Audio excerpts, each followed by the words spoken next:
હું doctor Bhavin Prajapati, surgical gastroenterologist. And હું doctor Monil Brahmbhatt, surgical gastroenterologist. આજે આપણે એક રેર અને ઇન્ટરેસ્ટિંગ કેસ વિશે વાત કરીશું, જેનું નામ છે EHPBO. EHPBOને આપણે સામાન્ય ભાષામાં કહીએ તો લીવરની જે મેન લોહીની જે નળી હોય એ બ્લોક થઈ જાય છે, જેના કારણે લીવરનો લોહીનો બધો જ ફ્લો બરોડ તરફ ધસી આવે છે, જેના કારણે બરોડની સાઇઝ ખૂબ વધી જાય છે.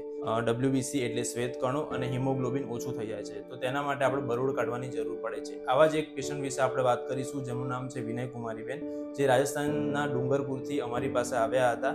વિનય કુમારીબેનના જે પ્લેટલેટ કણ કહેવાય એ 15,000 જ હતા, જે કોઈપણ નોર્મલ માણસની અંદર 1.5 લાખથી 4.5 લાખ હોવા જરૂરી છે.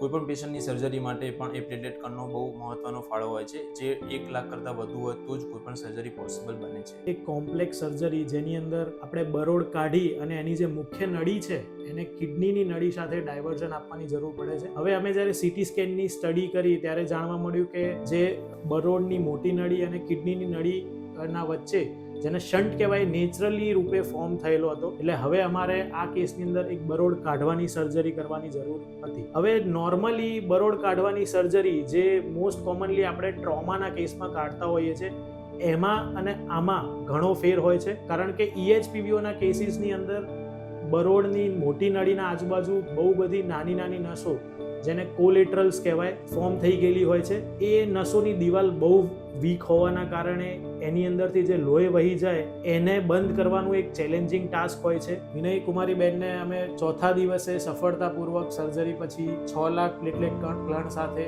રજા કરવામાં આવે. EHPBOની સારવાર પણ શક્ય છે જો સમયસર એનું પાક્કું નિદાન કરવામાં આવે.